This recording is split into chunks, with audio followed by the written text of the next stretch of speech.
my best friend toasted at our wedding. I hope you treat her better than her exes did. Everyone laughed except me. She'd been texting my husband for weeks. I stayed quiet, played sweet. Then I showed her messages to his mother. The wedding ended with one toast and two broken hearts. The crystal champagne glass shattered in my grip the moment Julia finished her toast. Blood mixed with champagne, dripping onto my white dress as the room fell silent. For 3 horrifying seconds, everyone stared, then resumed their chatter pretending nothing happened. Just like they'd been pretending not to notice the growing tension between my maid of honor and my new husband. "Let me help you with that," Julia said, rushing to my side with a napkin, her concerned expression perfectly rehearsed. The same expression she wore when texting Brian at 2 a.m. last Tuesday. "I've got it," I replied, my voice steady despite the storm raging inside. My wedding day. The pinnacle of dreams I'd sketched in diaries since I was 14, now tainted by 7 words delivered with practiced innocence. "Brian, I hope you treat Michelle better than her exes did." Everyone laughed. Everyone except me. Because only I knew what those words truly meant. The banquet hall at the Westlake Country Club sparkled with fairy lights and fresh peonies. 200 guests in their finest attire, my mother beaming with pride, Brian's family nodding approvingly. Everything was perfect. The 3-tiered cake, the string quartet, the sunset timing for our first dance. Everything except the knife twisting in my chest every time Julia looked at Brian. "Are you okay?" Brian whispered, taking my bleeding hand. That was quite a grip. His touch still sent electricity through me even now. Even knowing. "Just wedding jitters," I lied, squeezing his hand back. His eyes, those honest brown eyes I fell for 3 years ago, searched mine for the truth. But tonight he wouldn't find it. Tonight I was protecting something fragile. The illusion that this was still the happiest day of my life. I first noticed the texts 2 months ago. A notification lit up Brian's phone while he was in the shower. Nothing explicit, just Julia asking his opinion on bridesmaid dresses at midnight. Why not ask me? I thought nothing of it initially. Julia had always been overly involved, especially since I named her maid of honor. But then came more messages. Later at night. More personal. More frequent. "You always know exactly what to say," after he'd apparently talked her through a work crisis. "Michelle doesn't appreciate how lucky she is," when he helped her move furniture. "Sometimes I wish I'd met you first," followed by a laughing emoji, that universal shield of plausible deniability. When I confronted Brian 3 weeks before the wedding, he showed me the messages without hesitation. "She's just being Julia," he said. "You know how dramatic she gets. The wedding planning is stressing everyone out." I nodded, pretending to accept his explanation. But that night I created a folder in my phone labeled "Evidence." Not because I planned to use it, but because I needed to know I wasn't crazy. That the growing knot in my stomach whenever they shared an inside joke wasn't paranoia. The wedding proceeded despite my doubts. Too many deposits paid. Too many relatives flying in from across the country. Too much shame in admitting I wasn't sure anymore. "Time for the couple's dance," the DJ announced, pulling me back to the present moment. Brian led me to the dance floor as our song began playing, "At Last" by Etta James. His hand pressed firmly against the small of my back as we swayed. "You look troubled," he murmured into my ear. "Just overwhelmed," I replied, resting my head against his chest. I could feel his heartbeat. Steady. Uncomplicated. Was I making mountains of molehills? Then I saw her watching us. Julia in her maid of honor dress. A shade of burgundy that we'd chosen together over brunch mimosas last fall. Back when I still trusted her implicitly. Her eyes followed our movement with an intensity that chilled me. Not jealousy exactly, something more possessive.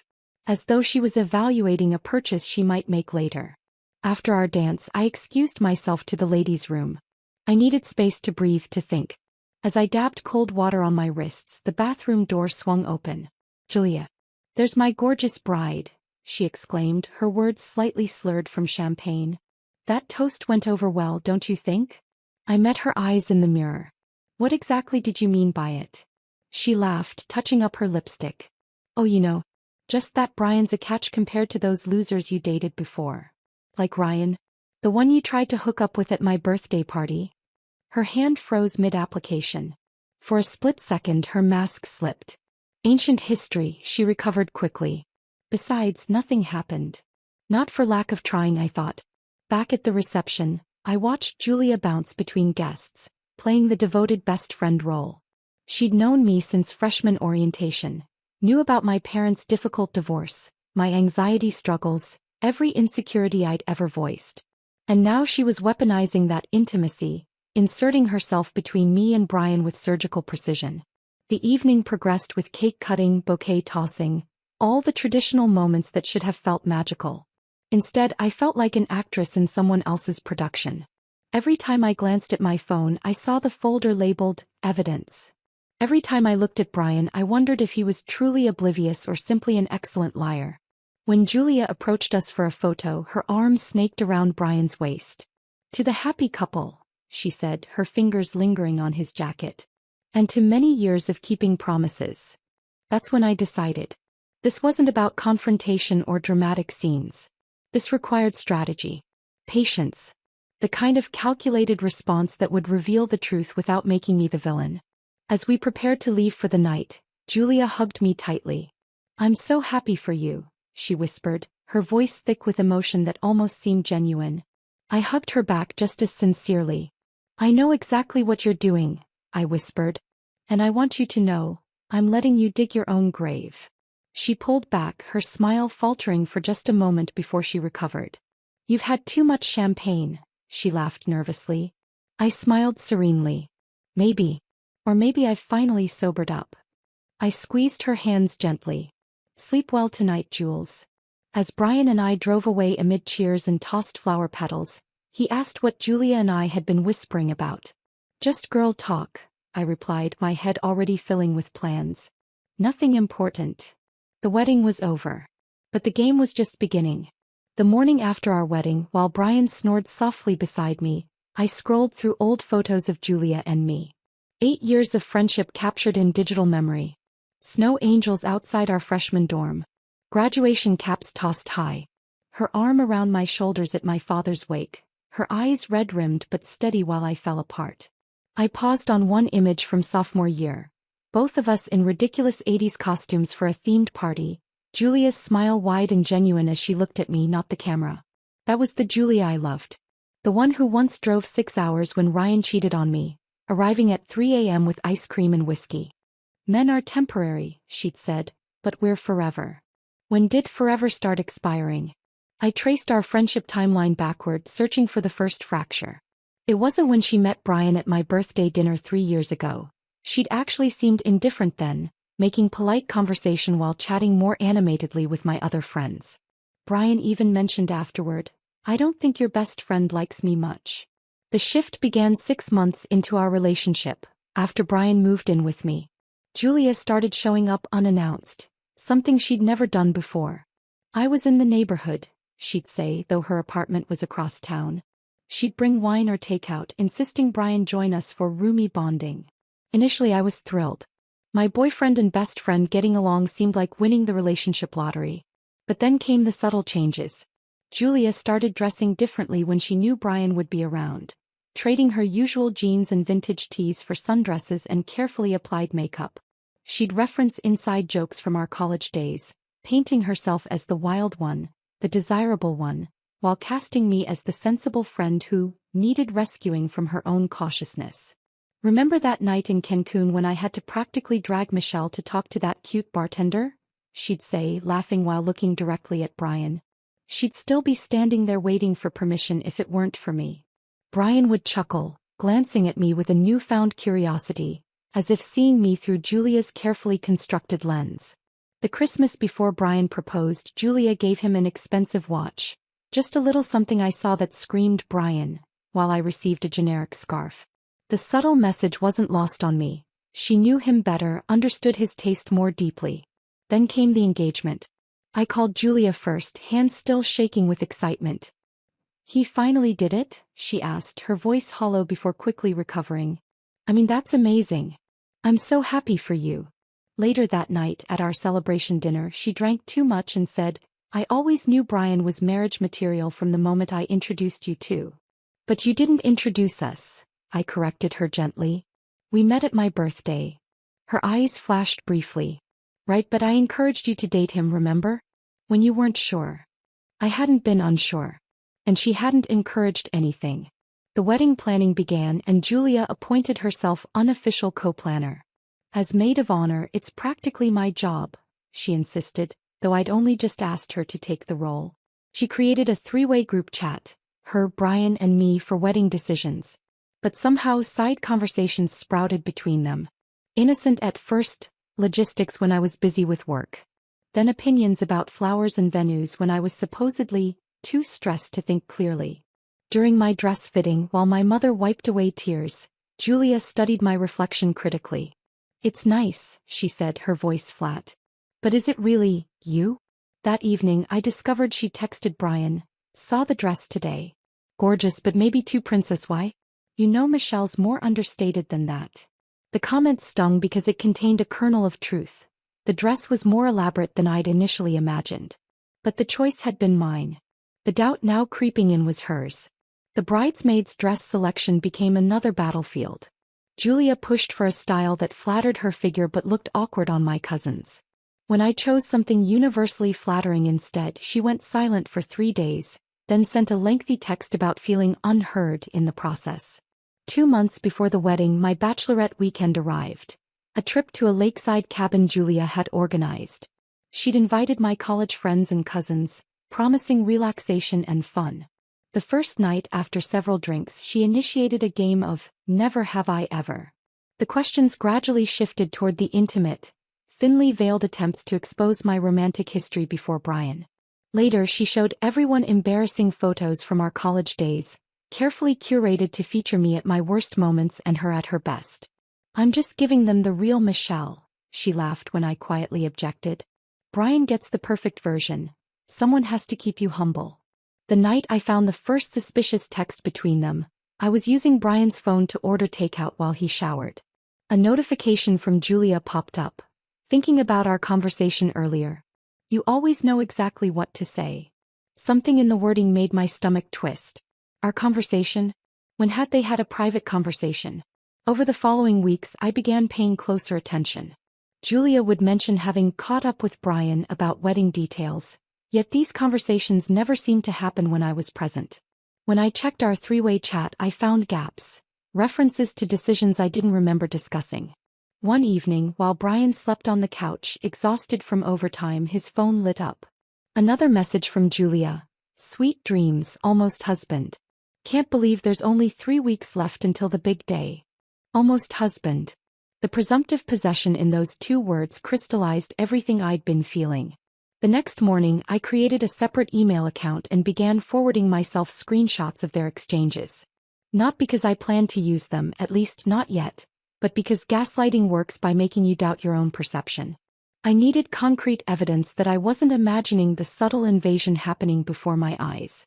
"Julia's just excited about the wedding," Brian said when I cautiously raised the subject of her increasing involvement. "She wants everything to be perfect for you." But her perfection involved inserting herself between us at every opportunity. And as our wedding day approached, I realized with growing clarity, this wasn't about making me happy. This was about ensuring she remained essential, indispensable, to both of us. The wedding invitations became the final confirmation. When they arrived, Julia texted Brian directly, "Just saw the invitations. Surprised you went with cream instead of white. Thought we'd discussed ivory being the better choice." As if she were the bride. As if this were her dream too. That's when I knew exactly what I needed to do. The bedside lamp cast a soft glow across our honeymoon suite as I slipped out of bed, careful not to disturb Brian.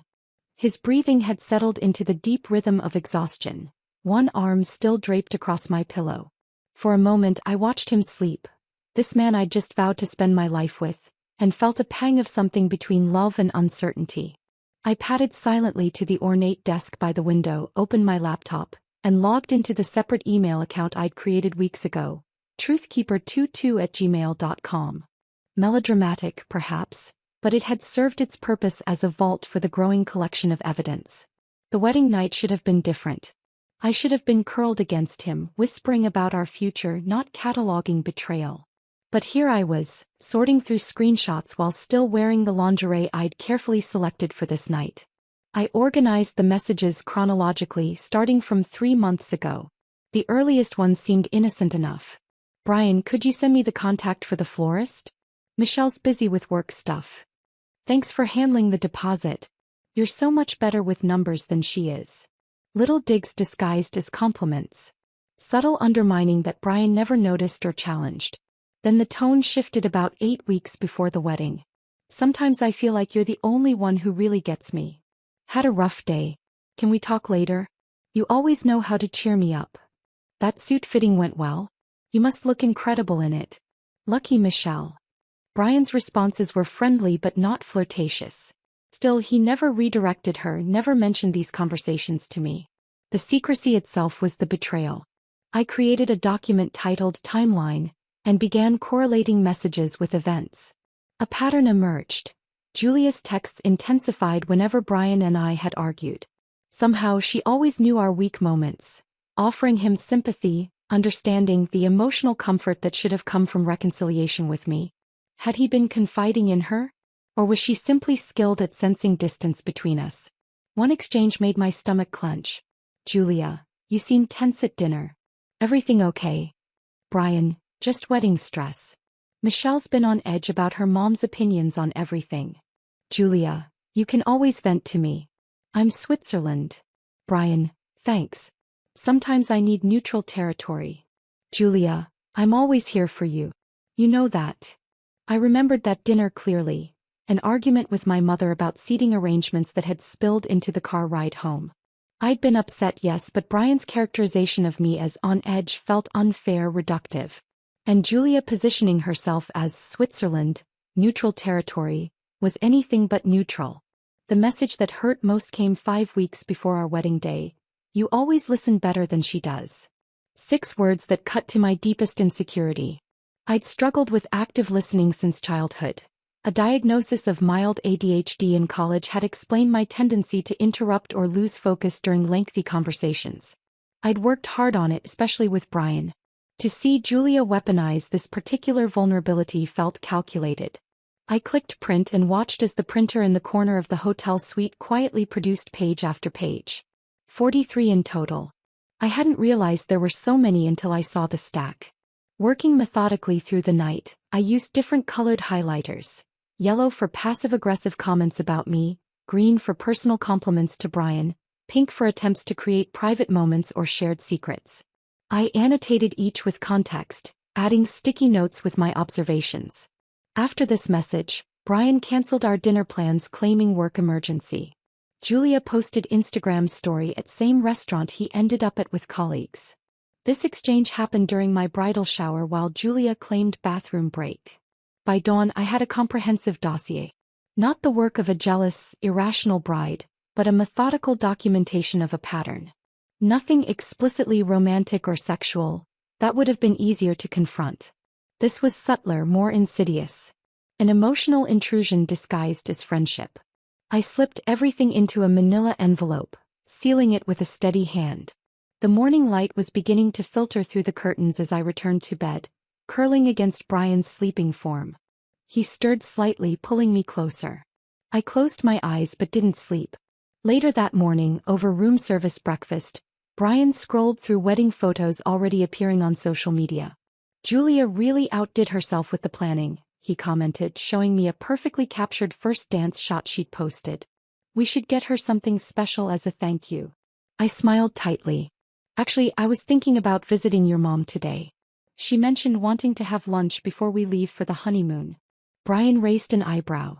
On our first day as husband and wife? Can't it wait? It's important to me, I said softly. You know how much I adore Lydia. And it's just for an hour or so. He shrugged. Sure. I've got some emails to catch up on anyway. Maybe I'll hit the hotel gym. As he showered, I texted Lydia. Would love to see you today. Just us. Something important to discuss. Lunch at your place. Her response came quickly. Of course, darling. 1 p.m. Everything all right? I replied with a heart emoji. No need to alarm her yet. I dressed carefully, not too formal, not too casual. I didn't want to appear desperate or hysterical. This needed to come across as reasoned concern, not jealous paranoia. The manila envelope fit perfectly into my structured handbag, hidden from Brian's view as I kissed him goodbye. "Give Mom my love," he said, already distracted by his laptop. On the drive to Lydia's suburban home, I rehearsed opening lines in my head, discarding each as too dramatic or too understated. How does one begin such a conversation? "Your son isn't cheating, but..." Lydia had always been perceptive. During our first meeting 3 years ago after Brian had left the room, she'd studied me thoughtfully before saying, "He looks at you differently than the others. Like you're not just passing through his life." We'd formed a bond then, built on mutual appreciation for her son and a shared dry humor. She'd also been the first to comment on Julia's behavior, noticing what I'd initially missed. At our engagement party, she'd pulled me aside. "That friend of yours, she stands too close to Brian. Watches him too carefully." I've seen that look before. I dismissed her concern then. Now I was counting on that same instinct. As I pulled into her driveway, I took a deep breath and checked my reflection. Eyes clear, expression composed. No smeared mascara or trembling lip to betray the turmoil beneath. Lydia opened the door before I could knock, enfolding me in a warm embrace that smelled of garden roses and expensive perfume. "My beautiful daughter-in-law," she murmured. "Come in. I've made lunch." I followed her inside, the envelope heavy against my side. Not a bomb to destroy but a shield to protect. Not an end but a beginning. The truth couldn't wait any longer. Lydia's colonial-style home always felt like stepping into a different era.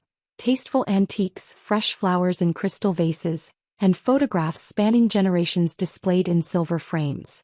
Today, those same elements felt like silent witnesses to what I was about to reveal.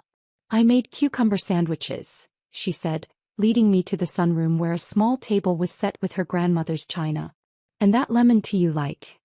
The domesticity of the scene made what I carried feel even more intrusive. I placed my bag beside my chair but didn't immediately reach for the envelope. "Brian told me you're leaving for Belize tomorrow," Lydia said, pouring tea into delicate cups. "The honeymoon suite at that eco-resort looks stunning in the photos." "It does," I agreed, my voice sounding distant even to my own ears. Lydia set down the teapot, her keen eyes studying me. The elegant lines of her face, so similar to Brian's, creased with concern. At 62, she carried herself with the same quiet confidence I'd always admired in her son. "You look tired," she said, reaching across to touch my hand. "Wedding stress." I met her gaze directly. "Not exactly." The words hung between us. Lydia waited, giving me space to continue at my own pace, a trait Brian had inherited from her. "Lydia, I need to show you something," I finally said, reaching for my bag. "And I need you to know that I've thought very carefully about bringing this to you." I removed the manila envelope and placed it on the table between us, my hand resting protectively over it for a moment. "I'm sorry to bring this here," I continued, "but I didn't know who else to show." Curiosity flickered across her face as she accepted the envelope, weighing it in her hands as if gauging its importance by its heft. "This is about Brian?" she asked, not yet opening it. "Yes." "And Julia?" Understanding immediately dawned in her eyes. "Ah," she said softly. "That one." She opened the envelope slowly, methodically removing the contents and arranging them before her like playing cards. The first few pages drew minimal reaction. A slight narrowing of the eyes, a thoughtful pursing of the lips. But as she continued reading, flipping through pages more rapidly, her expression changed. The polite social mask she wore so elegantly slipped, revealing a mother's fierce protectiveness underneath. Her face fell into a long, silent frown as she studied a particularly highlighted exchange. "When did all this start?" she asked quietly. "Months ago," I said, the words catching slightly in my throat. I didn't want to believe it, but I couldn't ignore it. Lydia continued reading, occasionally pausing to reread certain messages. I sipped my tea, watching her absorb the evidence I'd compiled so carefully. The cucumber sandwiches remained untouched between us. "She certainly has a talent for inserting herself," Lydia murmured, more to herself than to me. "Always the supporting character making herself the lead." I nodded, relieved that she saw what I saw. "Brian doesn't see it," I said. "Or doesn't want to." "Men rarely do," she replied, her tone carrying the weight of personal experience. "Especially when flattery is involved." She returned to the documents, examining my timeline with particular interest. Minutes passed in silence, broken only by the ticking of the grandfather clock in the hallway and the occasional turning of pages. When she finally looked up, her expression had shifted from concern to resolve. "You did the right thing coming here," she said firmly. The validation released something tight in my chest. I hadn't realized how desperately I'd needed someone else to confirm what I'd seen, that I wasn't manufacturing problems or overreacting from wedding nerves. Lydia gathered the papers, tapping them against the table to align them perfectly before returning them to the envelope. Her movements were precise, controlled. A woman accustomed to managing difficult situations with grace. "I've watched Julia for years," she said. "At family gatherings, holidays, dinners. Always hovering near Brian, always finding reasons to touch his arm or whisper in his ear." She shook her head. "I thought perhaps I was being an overprotective mother." "I dismissed your concerns too," I admitted. I trusted her completely. "Trust is your gift," Lydia said. "But sometimes it's also your vulnerability." She rose, moving to a writing desk in the corner of the room. From a drawer she removed a leather-bound address book, turning pages with purpose. "This isn't cheating," she said, finding the page she sought. "But it's close. Too close." "That's what scares me," I replied, feeling the emotion rise in my throat. "It's emotional. And it was never mine to consent to." She nodded, returning to the table with the address book. "Precisely.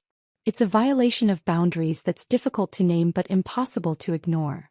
She wrote something on a notepad, a phone number, then tore off the page and tucked it into the envelope. "I've known Julia's mother since our garden club days," she explained. "Caroline has always been mortified by her daughter's intensity with other women's partners. There was an incident years ago with Caroline's bridge partner's husband." She sealed the envelope decisively. "History repeats itself, apparently." I hadn't known this about Julia.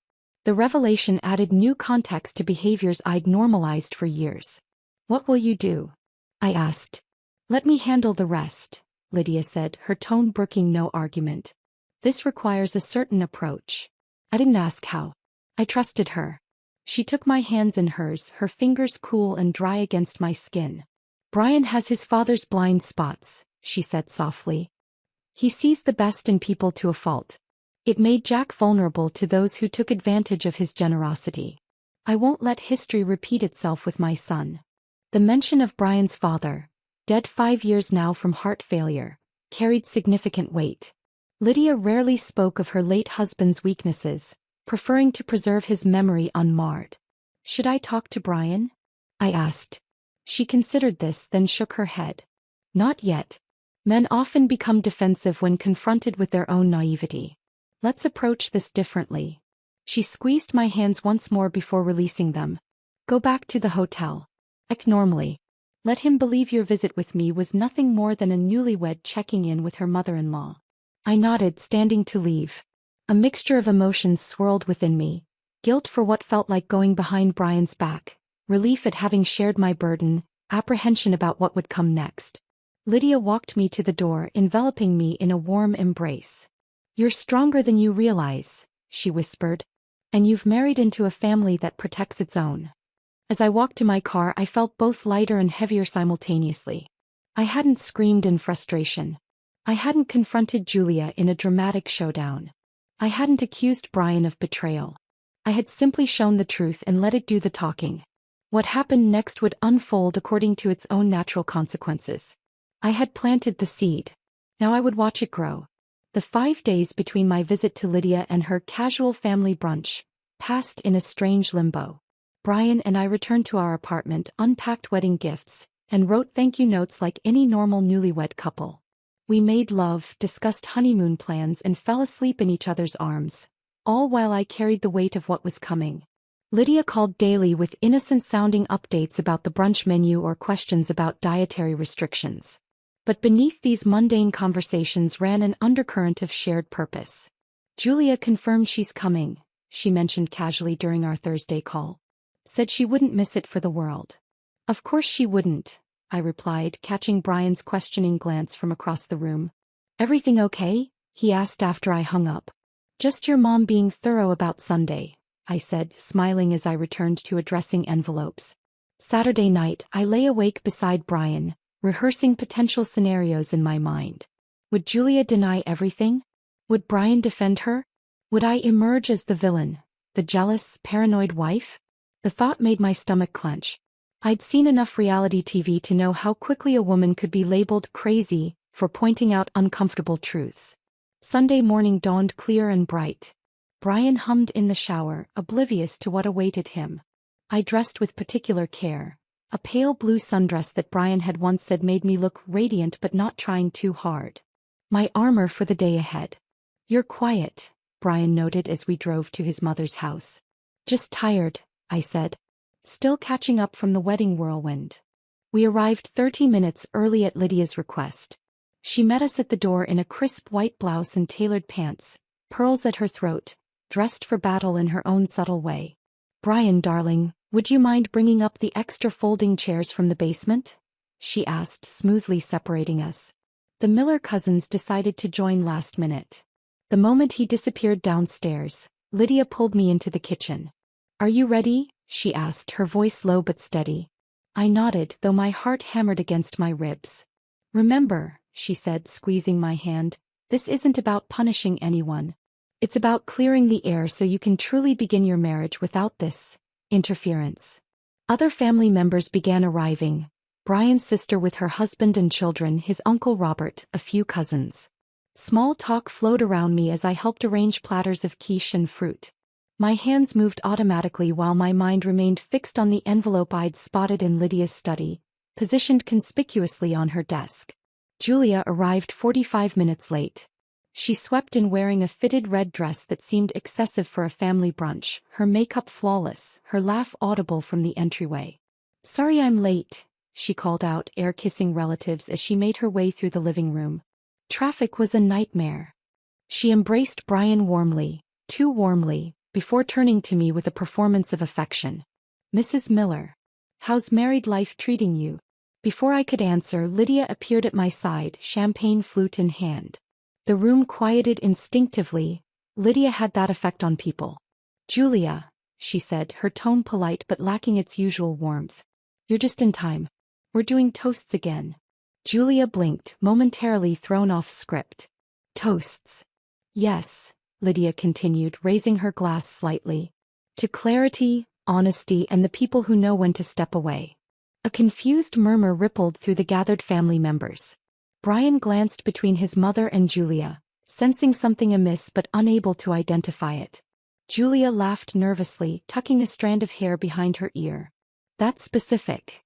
"Indeed it is," Lydia replied, setting down her glass. She disappeared briefly into her study, returning with the manila envelope. "You left something behind, Julia." She extended the envelope with elegant precision. Julia took it automatically, her confidence visibly wavering. "What's this?" she asked, her voice higher than usual. "Something you should see," Lydia answered simply. The color drained from Julia's face as she read the label I'd written. Communications between Julia Harris and Brian Miller, January-May 2025. Brian stepped forward, confusion etched across his features. He turned to me. "What's going on?" I met his gaze steadily. "Ask her," I said, my voice calmer than I felt. Julia opened the folder with trembling fingers. The room had fallen completely silent, even the children sensing the sudden tension. Her eyes darted across the first page, then widened in recognition. "This isn't what it looks like," she muttered, looking up with panic flashing across her face. "Then why did it feel that way for so long?" I replied quietly. Brian crossed the room, his expression a mixture of concern and growing suspicion. He took the envelope from Julia's unresisting hands, his eyes scanning the highlighted messages. His face darkened as he flipped through page after page of evidence. "When did you?" he began, looking at me, then stopped. "Why would you?" he turned to Julia, unable to complete either question. Julia's composure cracked entirely. "It was just friendly conversation," she insisted, her voice rising. "Michelle is completely overreacting. We were planning her dream wedding." "By telling my husband I don't listen properly?" I asked, keeping my tone even. "By texting him at midnight about how he deserves better?" Brian continued reading, his body language growing more rigid with each page. When he reached the message about being too good for just one girl, he closed the folder abruptly. "I think you should go," he said to Julia, not meeting her eyes.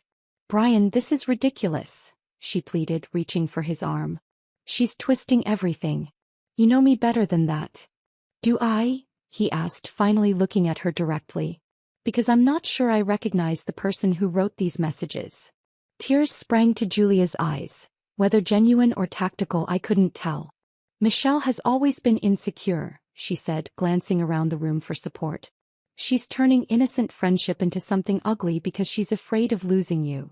I remained silent, letting the evidence speak for itself. The family watched, uncomfortably captivated by the unfolding drama. Brian looked at the folder in his hands, then at me, a question in his eyes. "I found out weeks ago," I said softly. I wanted to believe there was an explanation. Understanding dawned on his face. Remembering my quiet withdrawal before the wedding, the moments he'd caught me staring at my phone with troubled eyes.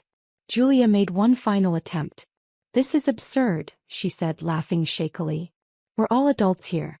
Michelle, if you felt threatened, you should have talked to me directly instead of creating this dossier. It's creepy, honestly." "What's creepy?" Lydia interjected coolly. "Is pursuing a relationship with your best friend's husband under the guise of friendship." She turned to the rest of the family. "I think we've all seen enough. Julia, your mother sends her regards. She mentioned something about discussing boundaries when you get home." The reference to her mother visibly deflated Julia. She looked around the room, searching for allies and finding none. Brian had moved to stand beside me, his hand finding mine. "Fine," she said, gathering her purse. "Enjoy your little family brunch. Sorry I ruined the perfect facade." As she turned to leave, Lydia raised her champagne glass once more. "A final toast," she announced, her voice carrying through the suddenly silent room. "To broken illusions, and the strength to walk away from them." The family hesitantly raised their glasses, confusion still evident on many faces. Brian's hand tightened around mine as Julia's heels clicked angrily down the hallway toward the front door. The sound of the door slamming echoed through the house. A period at the end of an 8-year sentence. The brunch disintegrated after Julia's departure. Family members made awkward excuses and filtered out, leaving behind half-eaten quiches and uncomfortable glances. Brian's cousins whispered among themselves, casting curious looks our way. His sister embraced me tightly before leaving, whispering, "Call me if you need anything." The unspoken gravity in her voice told me she understood more than most. Lydia busied herself clearing plates, giving Brian and me space. We sat in her garden, a carefully cultivated sanctuary of roses and hydrangeas, neither of us ready to break the silence that had fallen between us. "We should go," Brian finally said, his voice hollow. I nodded, thanked Lydia mechanically, and followed him to the car. The 20-minute drive home stretched for an eternity. Brian gripped the steering wheel so tightly his knuckles blanched white. Twice he started to speak, then stopped. I stared out the window, watching suburban landscapes blur past, feeling simultaneously victorious and devastated. At home, Brian placed Julia's house key on our entry table. She'd had it since we moved in, for emergencies, she'd insisted. The small brass key made a definitive sound against the wooden surface, like a period at the end of a sentence. "I should have seen it," he said finally. Not an apology, not quite, but an acknowledgement. I said nothing, moving to the kitchen to make tea we wouldn't drink. That night, as we lay in bed with a careful distance between us, Brian asked if I wanted to talk. The question hung in the darkness between us. "I don't," I replied, my voice steadier than I felt. "I need space." He nodded, respecting the boundary. "Our honeymoon tickets."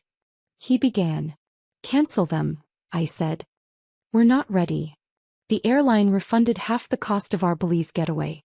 I used my portion to buy a sleeper sofa for our home office, moving my clothes and essential items there the following day while Brian was at work. Not a permanent relocation, just a necessary distance while we recalibrated. We established an odd routine over the following days. Polite greetings in the morning. Separate meals. Careful coordination of bathroom schedules. We didn't fight. We didn't cry. We didn't slam doors or throw accusations. We just let the silence stretch between us, becoming its own language. 3 days after the brunch, Julia texted, "I never meant to come between you two." 7 words carefully crafted to absolve herself while implying I was overreacting. No apology. No acknowledgement of boundaries crossed or trust violated. I read it twice, then deleted it without responding. Some bridges aren't meant to be rebuilt. A week into our strange new reality, I came home to find Brian preparing dinner. My favorite pasta dish. A peace offering, not pushing for reconciliation but acknowledging we still occupied the same space, the same life.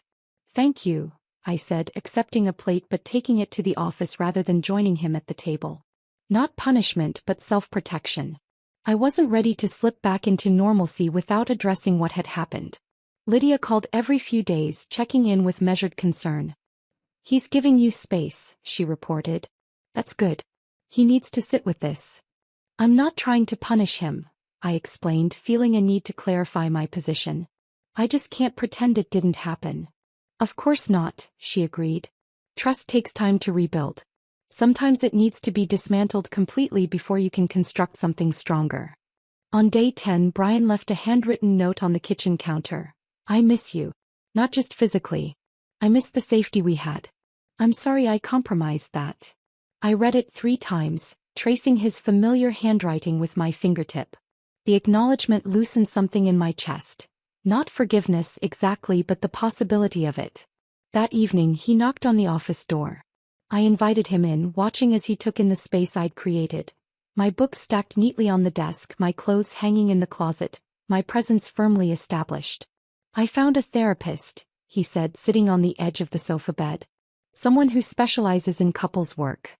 Would you consider going? Not because I'm trying to rush things, but because I think we need help navigating this." I studied his face. The familiar lines around his eyes, the sincerity in his expression, the vulnerability he rarely showed. Yes, I agreed, not for him but for myself. I needed to hear myself say out loud what I'd been swallowing for months. I needed a neutral space to articulate the slow erosion of security I'd felt. Our first session was uncomfortable, stilted admissions and careful phrasing. The therapist, Dr. Levine, observed our dance of politeness with knowing eyes. "Michelle," she said toward the end of the hour, "what do you need from Brian that you're not getting?" The question broke something open in me. "Recognition," I said, finally meeting Brian's eyes directly. Recognition that what happened wasn't just friendship gone awry. It was a systematic attempt by someone I trusted to create intimacy with my partner behind my back. And recognition that you participated in it, even if passively. Brian flinched but didn't look away. "I didn't see it," he admitted. "Or maybe I didn't want to." The attention felt good and I told myself it was harmless because there was nothing physical. "Trust isn't always shattered in affairs," I replied, the words emerging fully formed from some deeper understanding. "Sometimes it dies by degrees, through omissions, secrets and laughter that excludes." Dr. Levine nodded, letting the weight of the statement settle between us.